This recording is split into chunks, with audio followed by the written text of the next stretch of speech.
hadir di musola yang kita cinta ini dalam melaksanakan salat subuh secara berjamaah dan mengikuti pengajian ahad subuh setiap ahad subuhnya.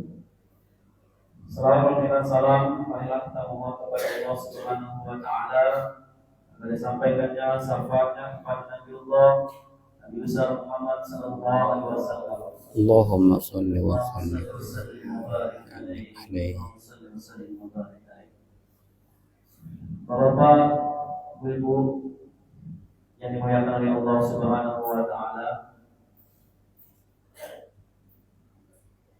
Adapun pengajian kita pada subuh ini yang diisi oleh Ustaz Dr. Agus Mantamani Kepa. Alhamdulillah beliau telah hadir di hadapan kita bersama. Untuk itu marilah kita awali pengajian kita ini dengan membaca lafaz basmalah. Bismillahirrahmanirrahim. Kepada Ustaz kami persilakan dengan segala hormat.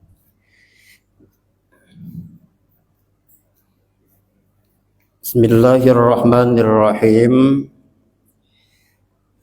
Bapak Edi ke Besilam singgah sebentar ke wisata Tangkahan. Bagi jamaah ngabarin yang menjawab salam, insyaallah mendapat limpahan keberkahan. Assalamualaikum warahmatullahi wabarakatuh. Alhamdulillah wassalatu wassalamu ala Rasulillah wa ala alihi wa sahbihi wa man tabi'ahu ila yaumil qiyamah. Amma ba'du, qalu subhanaka la ilma lana illa ma 'allamtana innaka antal alimul hakim la haula wa la quwwata illa billahil aliyyil azim. Rabbi anta maqsudi wa ridhaka matlubi. Rabbana anta maqsudana wa ridhaka matlubana. Qala Allah Ta'ala fi kitabihil karim wa huwa asdaqul qailin. A'udzu billahi minasyaitonir rajim. Bismillahirrahmanirrahim. Wa qul i'malu fasayarallahu 'amalakum wa rasuluhu wal mu'minun wa saturadduna ila 'alimil ghaibi wasyahadah fayunabbi'ukum bima kuntum ta'malun. Sadaqallahul azim. Ma'asyiral muslimin, jamaah ngabarin yang senantiasa mendapat limpahan keberkahan dari Allah Subhanahu wa taala. Mari kita senantiasa secara ikhlas dan istiqamah memperbanyak syukur kehadirat Allah Subhanahu wa taala. Syukur ini tentu sangat penting bagi kita. Mengapa? Karena Allah Subhanahu wa taala ingatkan kepada kita dalam surat Ibrahim ayat 7. A'udzu billahi minasyaitonir rajim. Bismillahirrahmanirrahim. La in syakartum la azidannakum wa la in kafartum inna azabi lasyadid. Jikalau kamu bersyukur terhadap nikmat-nikmatku, la azidannakum, aku akan menambah nikmat yang ada padamu. Wa la in kafartum, akan tetapi jika kamu mengingkari, tidak mau bersyukur terhadap nikmat-nikmatku, maka ingatlah azabku amatlah pedih. Bahkan di beberapa hadis Rasul mengingatkan kepada kita, man lam yashkurillah lam yashkurin nas. Orang yang sulit bersyukur kepada Allah, sulit rasanya dia berterima kasih kepada manusia. Berkaitan dengan hal ini juga dikuatkan dan ditegaskan oleh Ibnu Athaillah di dalam kitabnya Al-Hikam. Apa kata Ibnu Athaillah? Man lam yashkurin ni'am faqad ta'arrada li zawaliha wa man syakaraha faqad qayyada bi iqaliha. Siapa yang tidak mau bersyukur terhadap nikmat-nikmat Allah Subhanahu wa taala, sebenarnya dia membiarkan nikmat itu hilang dari dirinya. Wa man syakaraha, tapi sebaliknya siapa yang senantiasa bersyukur terhadap nikmat-nikmat Allah Subhanahu wa taala, sebenarnya dan hakikatnya dia mengikat nikmat itu sehingga nikmat itu senantiasa bersama dirinya. Mengapa syukur itu penting bagi kita? Karena Allah Subhanahu wa taala memberikan napas kepada kita secara gratis. Betul Bapak Ibu? Diberikan kepada kita secara gratis. Ini sekarang kan tren gratis ini kan. Makan siang gratis awalnya. Jadi makan bergizi gratis, MBG. Dengan persoalan-persoalannya lah. Bahkan ada gagasan juga diadakan maghrib mengaji gratis. Gratis. Kita sudah paling merenungkan betapa Allah Subhanahu wa taala memberikan kepada kita secara gratis. Napas kita gratis, nikmat yang diberikan kepada kita gratis. Adakah Allah Subhanahu wa taala meminta itu? Enggak pernah. Enggak pernah dia meminta. Dia hanya mengatakan beribadah kepadaku. Fa'budillah. Beribadah kepadaku mukhlishan lahuddin, didasari dengan keikhlasan beribadah kepada Allah Subhanahu wa ta'ala. Maka hanya itu yang diperintahkan oleh Allah Subhanahu wa ta'ala. Karenanya mari senantiasa kita bersyukur kepada Allah Subhanahu wa ta'ala. Kalau kita ingin menghitung luar biasa, ya kan Pak? Kalau kita ada yang merasa hebat, di mana sih hebatnya kita? Siapa yang menggerakkan lisan ini bisa berbicara? Allah. Siapa yang bisa menggerakkan kita bisa berjamaah di sini? Allah. Maka syukur itu penting bagi kita. Mudah-mudahan kita senantiasa menjadi hamba Allah yang bersyukur kepadanya. Amin ya rabbal alamin.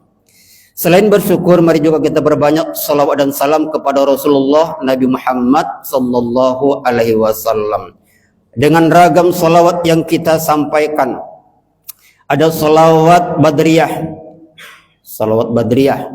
Apa itu? Salatullah salamullah ala toha rasulillah. Salatullah salamullah ala yasin habibillah. Ada salawat apalagi? Salawat tibil qulub. Allahumma salli ala sayyidina Muhammadin tibil qulubi wa dawaiha wa afiyatil abdani wa shifaiha wa nuril absari wa diyaiha wa ala alihi wa sahbihi wa sallim. Salawat apa lagi? Salawat nahriyah. Allahumma salli ala sayyidina Muhammad salatan tunjina biha min jamil ahwali wal afat. Salatan kamilah wa sallim salaman taman ala sayyidina Muhammadin alladhi tanhalu bil uqad wa tanfariju bihil qurab wa tuqda bil hawaiz wa tunalu bihir ragaib wa khusnul khawatim wa yustasqal ghamam biwajhil karim wa ala alihi wa ashabi fi kulli lamhati wa nafasim bi adadi kulli ma'lumin lak bi rahmatika ya arhamar rahim. Ustaz, panjang kali pun salawatnya.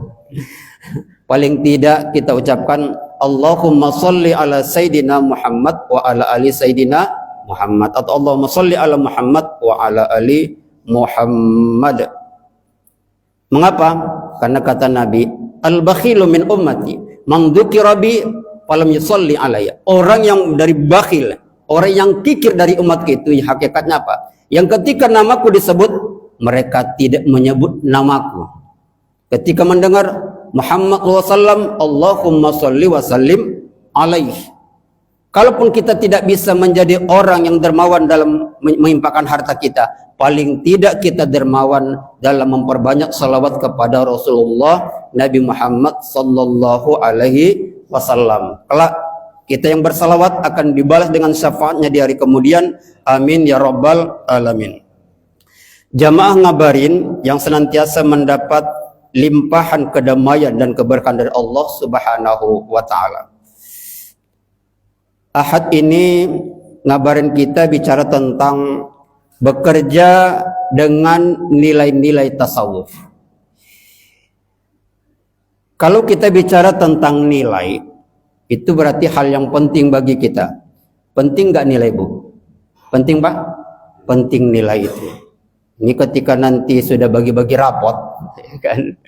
Begitu dilihat kan cucunya atau anaknya, dilihat nilainya macam-macam. Kalau dulu ada nilai merah ya. Ada sekarang masih nilai merah ya? Nggak ada lagi nilai merah ya. Kalau dulu masih ada nilai merah ya kan. Nah, ragam nilainya. Ada nilainya yang dapat nilai 10, ada yang nilai 9, ada yang nilai 7, 8, nilai 5. Ada nilai 2, nggak ada lah ya. Nggak ada ya.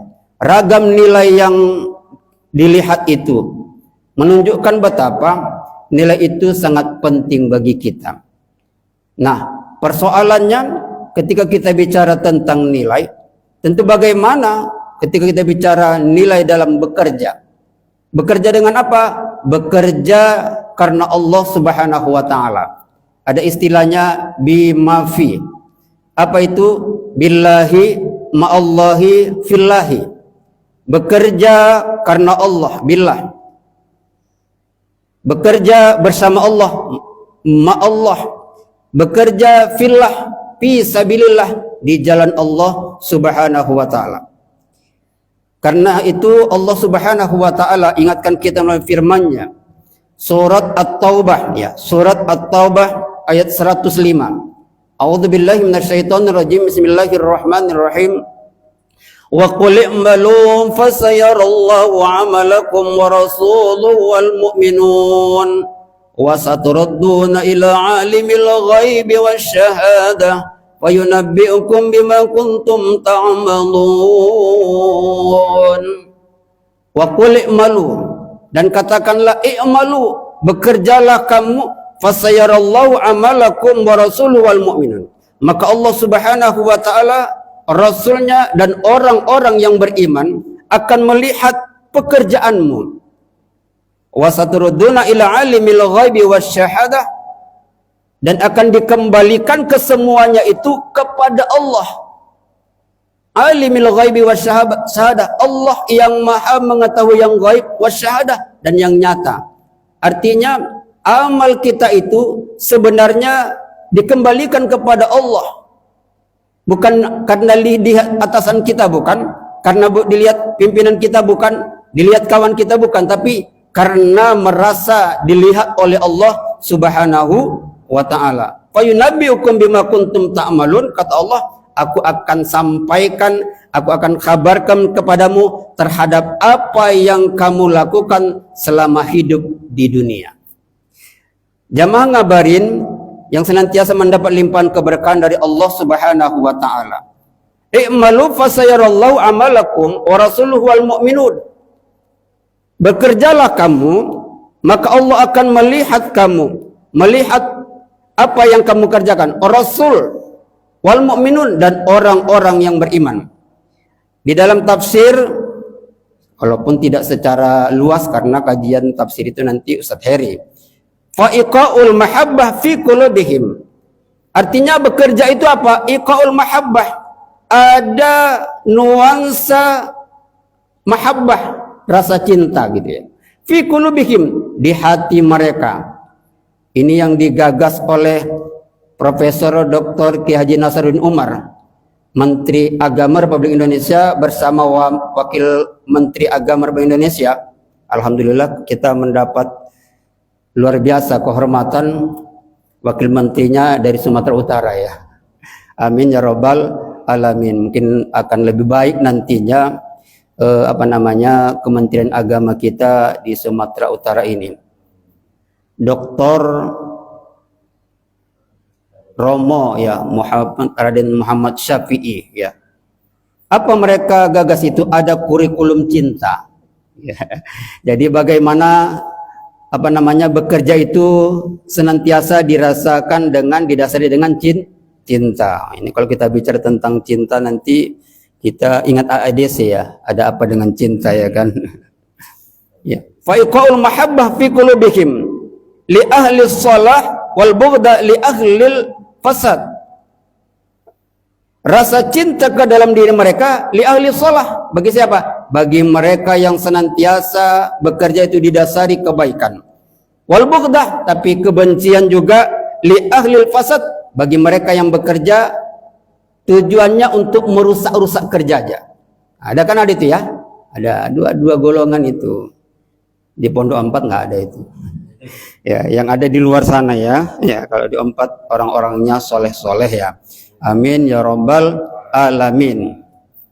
Jamaah ngabarin yang senantiasa mendapat limpahan keberkahan dari Allah Subhanahu wa taala. Nah, karenanya tentu ketika kita bicara tentang bekerja karena Allah, bekerja bersama Allah dan bekerja di jalan Allah Subhanahu wa taala. Nah, ini menjadi penting bagi kita. Dengan kata lain, bagaimana kita bekerja didasari dengan nilai-nilai tasawuf. Kalau kita bicara tentang tasawuf, udah kita bicara dasarnya ya. Artinya tasawuf itu bagaimana kita membangun kedekatan diri kepada Allah. Tasawuf itu bagaimana kita senantiasa menjaga kesucian hati. Ya, artinya hati kita ini senantiasa suci. Lalu apa yang harus kita lakukan untuk kita bekerja karena Allah, bekerja bersama Allah, kerja senantiasa di jalan Allah Subhanahu wa taala? Setidaknya ada istilahnya panca MU. Nah, ini Ustaz MU bukan Manchester United ya. MU. Panca MU. Ada 5 MU itu. Apa itu? Yang pertama adalah muahadah. Muahadah itu apa? Kita bekerja senantiasa karena Allah Subhanahu wa taala. Kita bekerja didasari ibadah karena Allah Subhanahu wa taala. Jadi apapun yang kita lakukan senantiasa karena Allah Subhanahu wa taala. Kita akan senantiasa berniat nawaitul wudu'a li raf'il hadasil asghari lillahi ta'ala. Aku berniat untuk berwudu.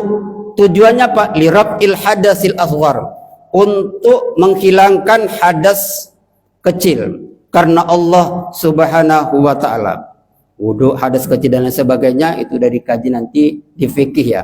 Tapi intinya lillahi ta'ala, karena Allah Subhanahu wa ta'ala. Kalau kita dasari kerja kita karena Allah, ibadah itu rasanya nikmat.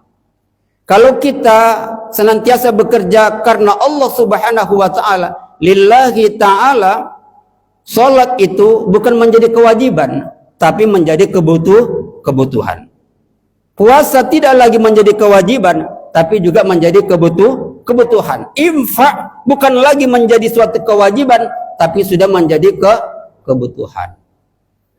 Kalau dia sudah menjadi kebutuhan, yang dirasakan adalah kenikmatan. Beda. Kalau sholat masih kita rasakan sebagai kewajiban, yang kita rasakan adalah beban. Oh, begitulah Bapak tadi mungkin mengatakan, hayya 'alas shalah.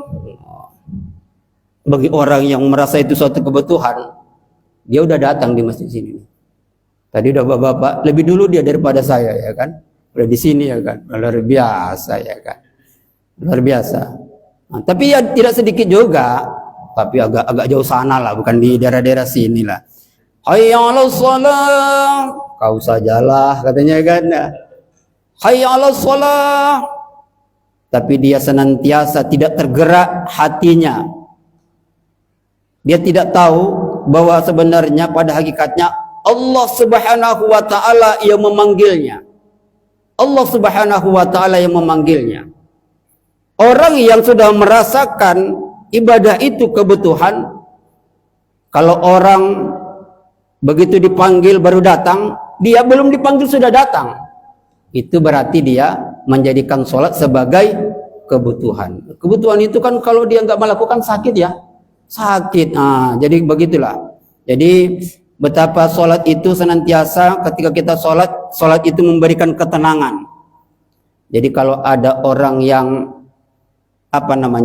galau atau andilau istilahnya, antara dilema dan galau, ya, setidaknya kembalikan kepada Allah. Berbagai permasalahan curhatnya kepada Allah. Ini kadang-kadang kita curhat ke medsos, ya kan? Tambah masalahnya itu ya kan. Saya lagi galau di medsos. Kalau orang yang suka sama dia, mungkin didoakan, ya Allah, berikanlah dia kelapangan, berikan jalan keluar. Tapi bagi yang nggak suka, biarkan aja kan gitu ya kan. Menunjukkan apa? Curhatlah kepada Allah Subhanahu wa taala. Ini sebenarnya kajian Isra Mi'raj sebenarnya. Kenapa? Ketika kita bicara tentang sholat itu memberikan ketenangan. Di surat Ar-Ra'd ayat 28, alladzina amanu wa tatma'innu quluhum bidzikrillah. Ala bidzikrillah tatma'innul qulub. Orang-orang yang beriman itu dan dia yakin bahwa hatinya tenang dengan berzikir kepada Allah. Ala bidzikrillah tatma'innul qulub. Ingatlah, dengan berzikir kepada Allah, hati akan menjadi tenang. Belum pernah ada satu kajian penelitian setelah rajin sholat stres dia. Belum pernah itu. Belum. Malah ketika ada orang sudah melaksanakan ibadah sholat, yang terbangun adalah ketenangan. Ya, ketenangan. Kan itu.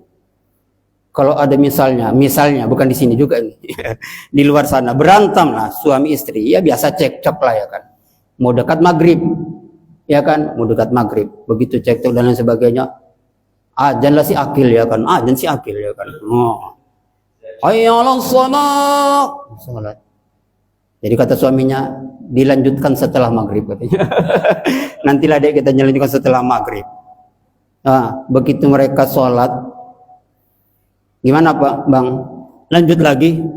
Enggak lagi. Kenapa? Karena sudah terbangun ketenangan. Sholat subuh, kita ada masalah. Sholat subuh, selesai masalah. Bekerja ada masalah di kantor, di tempat pekerjaan. Sholat zuhur, selesai masalah. Kemudian kita kerja lagi, istirahat dan makan, ada lagi masalah. Begitu masuk sholat asar, selesai masalah. Habis sholat asar, banyak masalah ya. Masalah lah di tengah jalan ya kan, lampu lagi merah ya kan, dan lain sebagainya. Banyak masalah. Nah, di kantor menjadi pikiran dan sebagainya.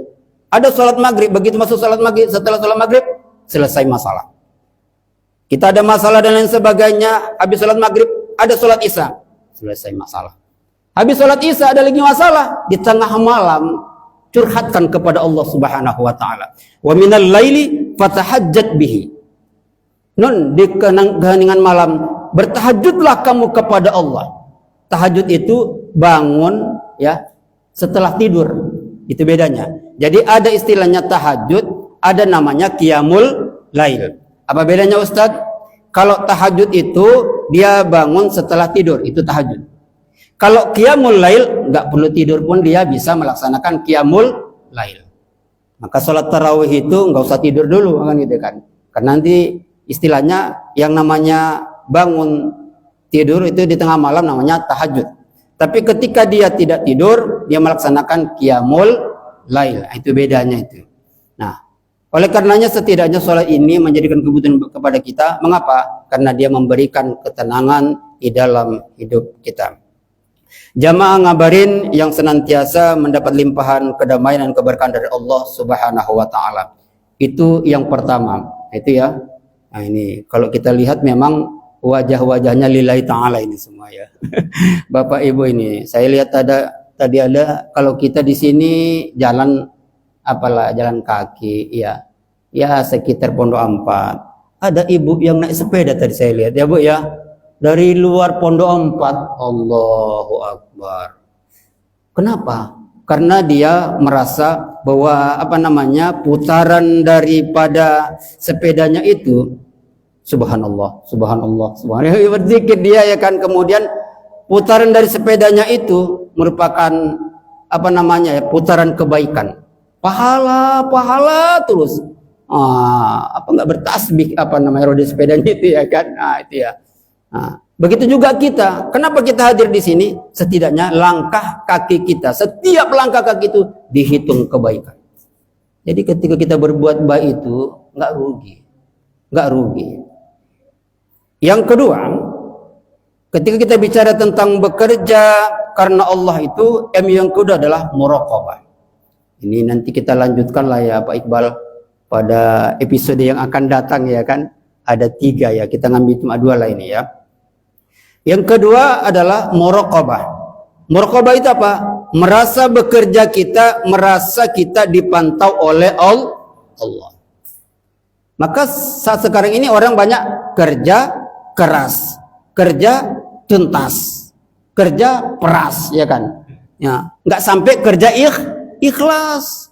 Mengapa? Karena mereka bekerja supaya dilihat pimpinan. Wah, supaya dilihat atasan. Ada yang di sini kayaknya nggak ada lah yang di sini lah ya.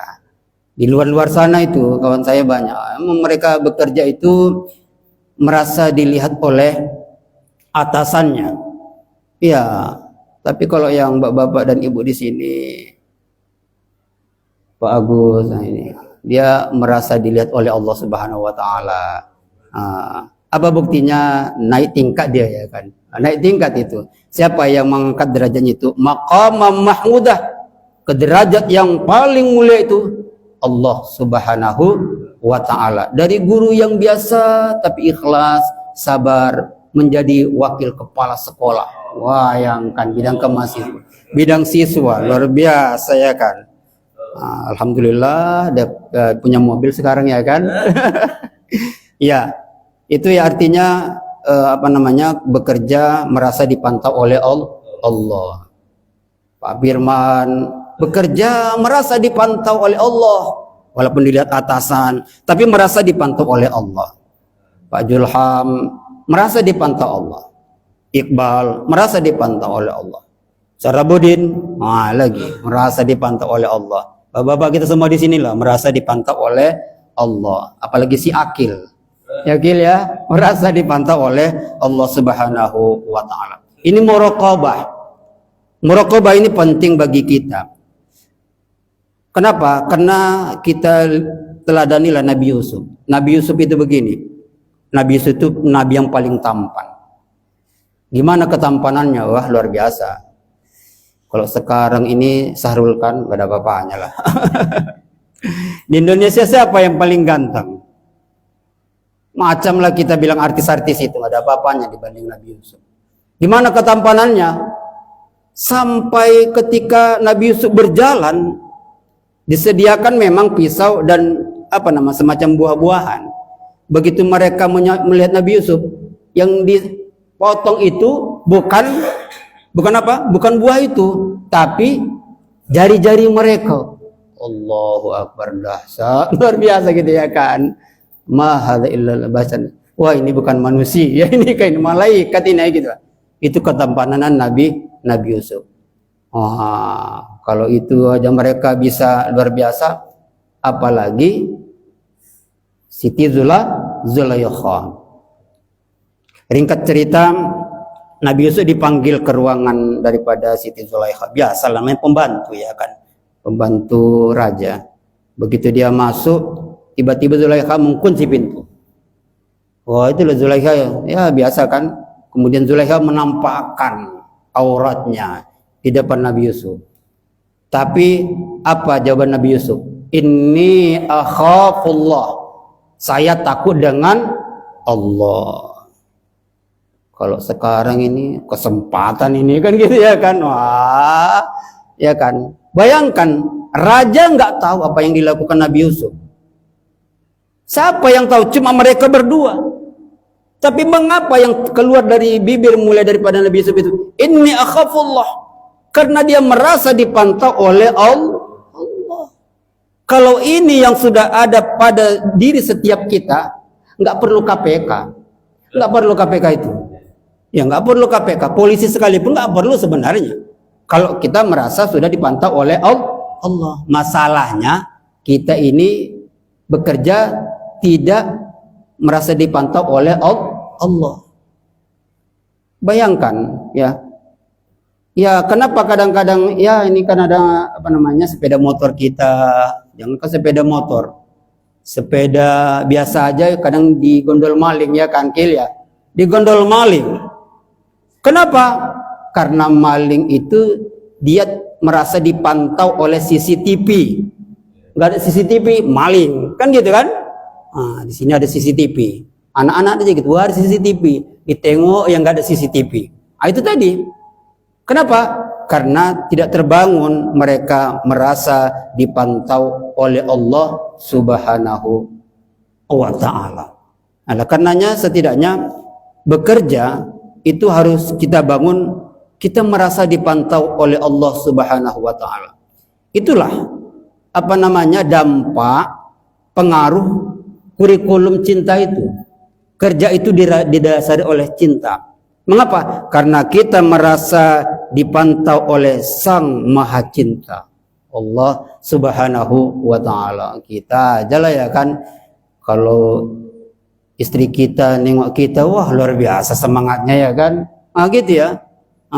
Itu baru makhluk. Bagaimana yang menciptakan makhluk yang melihat, yang Maha Pencinta itu melihat kita dalam bekerja. Kalau kita bangun rasa itu, kita akan bekerja penuh dengan semangat. Mengapa? Karena kita merasa dipantau oleh Allah Subhanahu wa Ta'ala. Jadi setidaknya ya kita bangunlah untuk kita senantiasa bekerja ya karena Allah Subhanahu wa Ta'ala, ikhlas. Ya, ikhlas ini penting sekali ya di dalam kehidupan.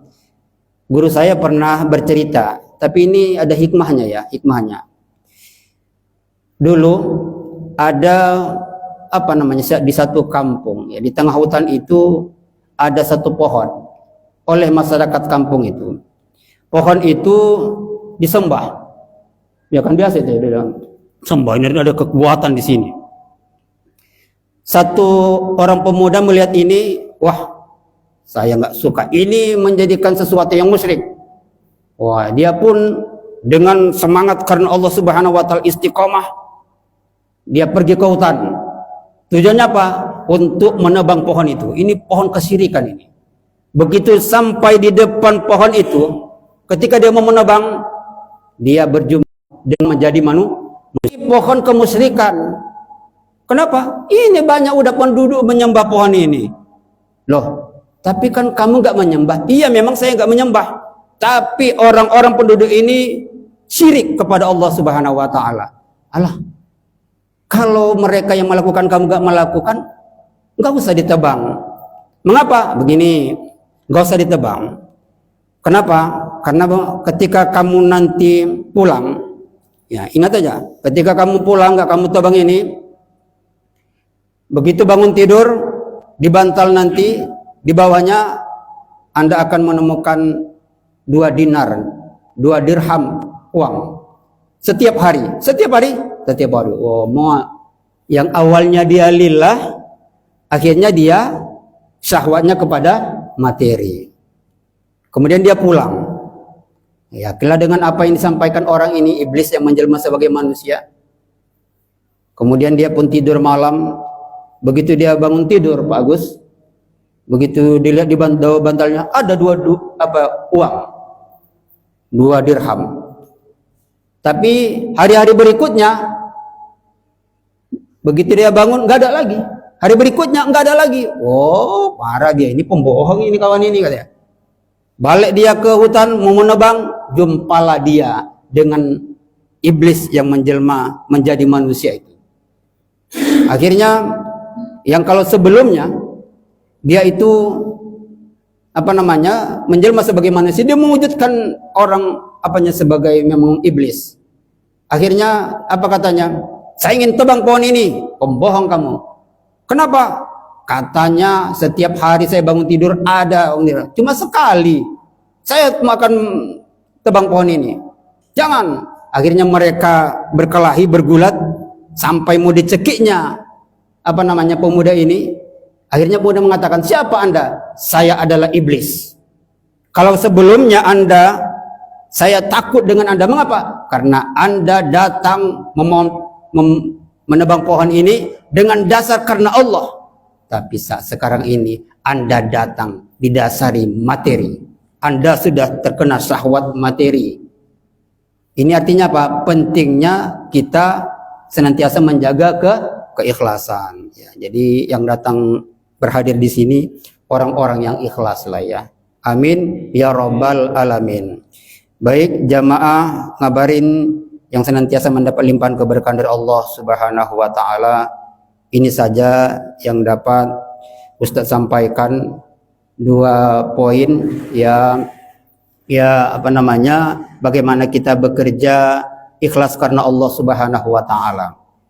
Kita senantiasa kerja lillah. Apapun yang kita lakukan adalah karena Allah. Ya, nikmat rasanya kalau kita bekerja karena Allah Subhanahu wa taala. Kita sholat karena Allah, kita puasa karena Allah. Ya, mudah-mudahan Allah Subhanahu wa taala panjangkan umur kita sehingga kita bisa menikmati indahnya berpuasa di bulan Ramadan. Amin ya rabbal alamin.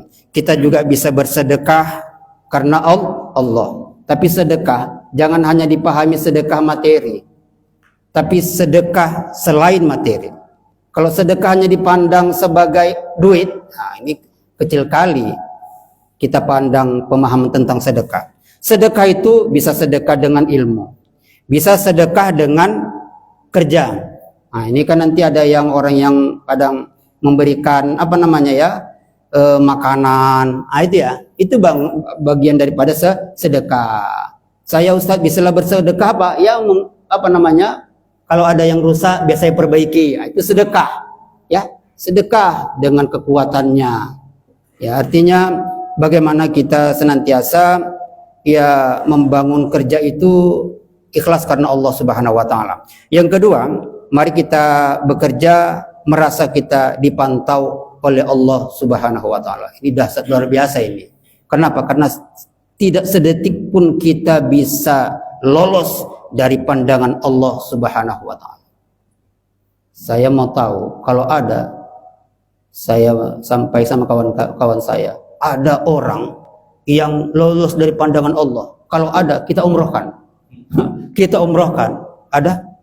Enggak ada itu. Artinya apa? Kita senantiasa tidak lepas dari pandangan Allah Subhanahu wa taala. Karenanya hadirkan senantiasa kebaikan. Dari niat kita saja Allah sudah menilai. Begitu dia mau menolong, tiba-tiba ada orang yang menolong, niat dia sudah dihitung oleh Allah Subhanahu wa taala. Ini kan kadang-kadang di Musholla Al-Hijrah ini berlomba-lomba orang berbuat kebaikan ya. Fastabiqul khairat ya. Ustaz Rabudin berlomba-lomba, terutama lomba-lomba azan. Siapa yang duluan azan? Ya, niatnya udah mau azan, tiba-tiba ada kawan yang azan. Niatnya itu sudah dihitung oleh Allah Subhanahu wa taala. Akil bangun tidur dia, aku nanti yang azan lagi gitu ya kan. Tiba-tiba udah azan Bapak ini ya kan. Bapak Chandra udah azan, dia udah qomat. Aduh. Jangan nangis ya, Akil ya. Udah dihitung pahalanya oleh Allah Subhanahu wa ta'ala. Itulah dahsyatnya orang yang berniat dengan kebaikan. Beda dengan orang yang berniat dengan keburukan. Nah itu. Allah tidak menulisnya sampai dia berbuat kejahatan. Nah, sampai dia berbuat kejahatan. Aku kecuri lah nanti itu sandal kawan itu ya. Belum ditulis itu. Belum ditulis. Sampai dia berbuat kejahatan. Wah, luar biasa kalau kita kaji Rahman dan Rahimnya Allah. Tapi kita kaji di episode yang akan datang lah ya. Ya mudah-mudahan bermanfaat. Bila ada pertanyaan silahkan. Silahkan kepada Ustaz Rabudin. Nanti kita akan tutup dengan doa.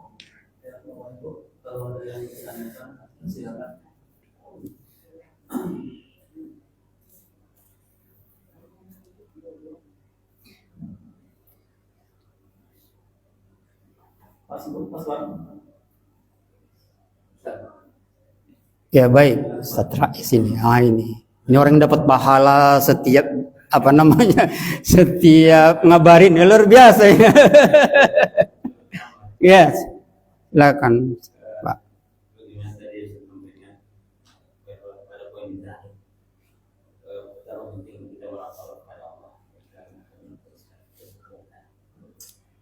Yang kita lihat dalam kehidupan sekarang ini, ya gampang sekali orang berbuat dosa. Kita ada disebutkan berapa pandangan. Yang menjadi pertanyaan itu, bagaimana ya, cara membangun moral itu supaya Itu benar-benar kita rasakan Allah hadir, Allah itu memantau gitu. Nah, itu kemudian yang kedua, apa yang menyebabkan kok kita nggak merasakan Allah itu nggak memantau kita, nggak hadir gitu kan? Apakah karena kita nggak kenal Allah atau gimana gitu? Ya. Waalaikumsalam warahmatullahi wabarakatuh. Ini kajiannya dalam ini ya kan. Kajiannya ini apa namanya ya, selain kajian tasawuf dikaji juga kajiannya apa namanya ya, kajian tauhidnya ya. Tauhidnya nanti sebenarnya ada yang lebih mengkaji tentang tauhid. Sebelum menjawab ya Pak Rais ya, ke depan setidaknya ada baik juga kita apakan Pak Iqbal ya, apa namanya, atau Pak Zulham dan Pak Rabudin, apa namanya, kotak saran atau kotak apa begitu ya. Artinya kita kumpul karena ibu-ibu banyak pertanyaan, tapi menanya segan atau dan lain sebagainya ya kan, ditulis saja. Nah, nanti kita akan apa namanya, kita akan tempatkan dia di bagian fikih, di bagian tasawuf, di bagian tafsir. Nah, jadi nanti Ustadz itu kalau nggak ada pertanyaan, dia menjawab kertas-kertas itu. Nah, ini menarik ini, ya kan? Supaya banyak masalah-masalah yang apa namanya dihadapi dan kita tuntaskan. Satu. Yang kedua, kalau itu yang kita lakukan, Ustadz Thohir ini dengan berbagai kesibukannya, guru kita ini luar biasa. Nggak sempat dia memang di hari Ahad. Kita curi di malam-malam lah kalau ada waktu. Itu pun kita lihat waktunya gitu. Artinya dengan kita buat seperti ini, kalaupun tidak terjawab di sini, kita minta tolong Ustadz Thohir, gitu ya. Jadi kedepannya nanti ya mungkin kebersamaan kita tidak hanya dalam bentuk pertanyaan-pertanyaan ini hanya sebagai kertas yang kadang-kadang terbuang begitu saja, tapi bisa jadi kita jadikan sebagai bentuk buku, ya. Artinya jamaah bertanya, Ustadz menjawab, gitu ya, kita insya Allah buat jawabnya. Baik, berkaitan dengan apa namanya ya, pertanyaan dari Pak Rais, ini tanyaannya dalam ya, kajiannya sifat 20 ini ya, sifat 20. Ya, bagaimana kita apa namanya merasa sebenarnya dibangun apa namanya, man arafa nafsahu faqad arafa rabbahu. Siapa yang tahu dirinya, dia akan kenal Tuhannya.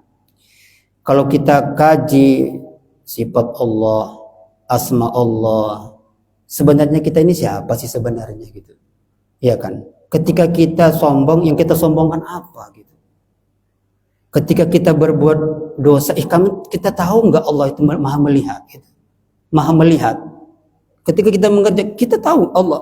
Jadi sedikit pun Allah nggak lepas dari apa namanya pantauan gitu ya. Allah memantau kita itu dimanapun dan kapanpun. Artinya ini kembali kepada kajian tasawuf itu, artinya konteks hati itu ya. Hati itu harus sebenarnya sofa, harus dibersihkan dulu. Kalau masih ada takabur, sulit rasanya. Kenapa orang tidak mau melaksanakan sholat berjamaah? Sombong. Sombong itu, Bang. Hayya 'alas shalah. Hayya 'alas shalah. Setelah hayya 'alas shalah, kenapa hayya 'alal falah? Ayo kita melaksanakan ibadah sholat. Kenapa melaksanakan ibadah sholat? Hayya 'alal falah. Karena ketika kamu melaksanakan sholat, kamu akan memperoleh kedamaian. Begitu. Allah Subhanahu wa taala memanggil dengan kemahalembutannya. Jadi setidaknya yang kita bangun itu adalah dalam kajian tasawuf mazaqah, rasa itu, Pak. Rasa itu. Kita ini apa yang agak sulit kita kadang-kadang terbangun kebersamaan dengan Allah itu karena masih lebih banyak dosa. Banyak sulit itu, Pak. Ya, ibarat sinyal ya. Sinyal ya. Kita ini berapa GB lah ya kan gitu ya, karena kalau kita artinya sinyalnya nggak ada, sulit rasanya hidayah itu masuk, ya kan? Gimana masuk kalau nggak ada sinyalnya? Tapi kalau ada sinyalnya bisa nggak? Bisa. Itu yang masalah itu ya.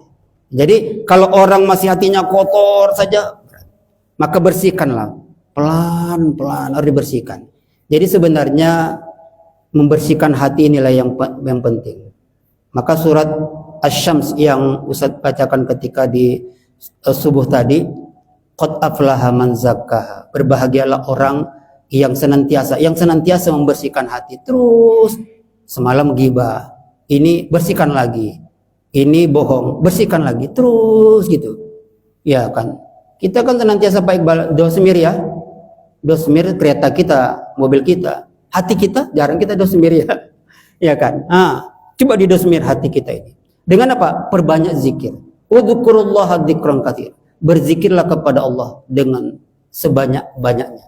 Zikir maknanya, zikir artinya menyebut, tapi zikir artinya mengingat Allah Subhanahu wa taala.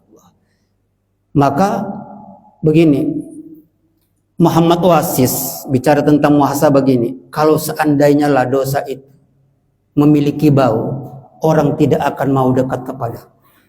Bayangkan itu. Kalau ada orang berbuat dosa, bau dia, mau nggak orang? Nggak mau dekat sama kita. Nampak aja lah kita soleh pakai serban, pakai ini, ya kan? Coba dosa kita sekecil jarah saja, ada rasa baunya, bagaimana orang akan mau mendekat sama kita? Ini artinya kita bangun kedekatan dengan Allah, tapi kita bangun kebersihan hati lah, sama-sama bersih hati. Gitu Pak sebenarnya Pak ya. Itu ya artinya ke depan banyak sebenarnya jamaah yang mau bertanya, tapi paling tidak nanti Bu bisa ya Bu ya ditulis di kertas ya kan. Aku mau tanya tentang fikih. Nanti kita kasih sama Ustaz Herman. Aku tanya tasawuf Ustaz Gusman. Aku tanya tentang akhlak Ustaz Rukmana. Aku mau tanya tentang apa lagi yang sirah nabawi, kita kasih sama Ustaz Husainul.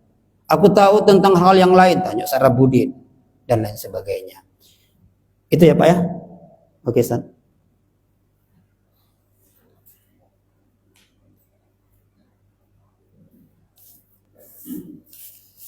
Baik Bapak Ibu, Allah Subhanahu wa taala. Terakhir pengajian kita pagi hari ini. Bapak Ibu yang dimuliakan oleh Allah Subhanahu wa taala, ada satu hadis pernah saya dengar. Idza marartum bi riyadil jannah fata'aqalu ya Rasulullah wa man riyadil jannah qala majalisul ilmi. Nabi Muhammad SAW bersabda, ketika lewat dari taman-taman surga, maka singgahlah Rasulullah SAW. Lalu para sahabat bertanya, apa itu taman-taman surga itu oleh Rasulullah? Rasulullah menjawab, taman-taman surga itu adalah majelis ilmu. Jadi Bapak Ibu yang dimuliakan Allah Subhanahu wa taala, apa yang kita lihat di sini, marilah kita senantiasa mencintai majelis-majelis ilmu. Tujuannya untuk apa? Supaya kita yang tidak tahu, kita tahu. Itulah dia manfaatnya ketika kita mendengarkan majelis-majelis ilmu. Jadi Bapak Ibu yang dimuliakan oleh Allah Subhanahu wa taala, marilah kita amalkan semangat kita untuk mencari ilmu, semangat kita untuk mendengarkan pengajian, apalagi musola kita ini banyak ustaz-ustaz kita yang bisa memberikan ilmu kepada kita. Apa tujuannya? Supaya kita menjadi orang-orang senantiasa istiqomah lalu mendekatkan diri kepada Allah Subhanahu wa taala. Mungkin inilah pengajian kita pada pagi hari ini. Terima kasih Ustaz Dr. Gusman Temani Temar. Mudah-mudahan beliau tetap sehat, senantiasa memberikan ilmunya kepada kita dan membagikan ilmunya kepada kita. Marilah kita tutup pengajian kita semua ini dengan membaca lafaz hamdalah. Alhamdulillahirobbilalamin. Assalamualaikum warahmatullahi wabarakatuh. Waalaikumsalam warahmatullahi wabarakatuh.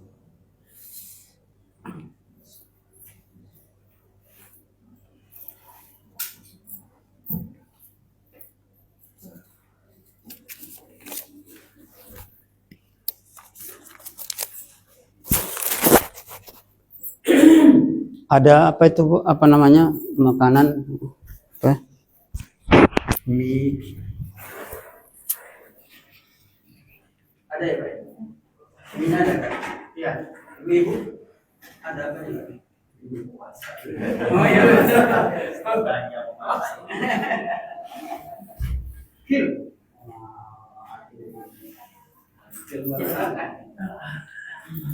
Itu Bu ada mie puasa yang lain. Allah mengurangi.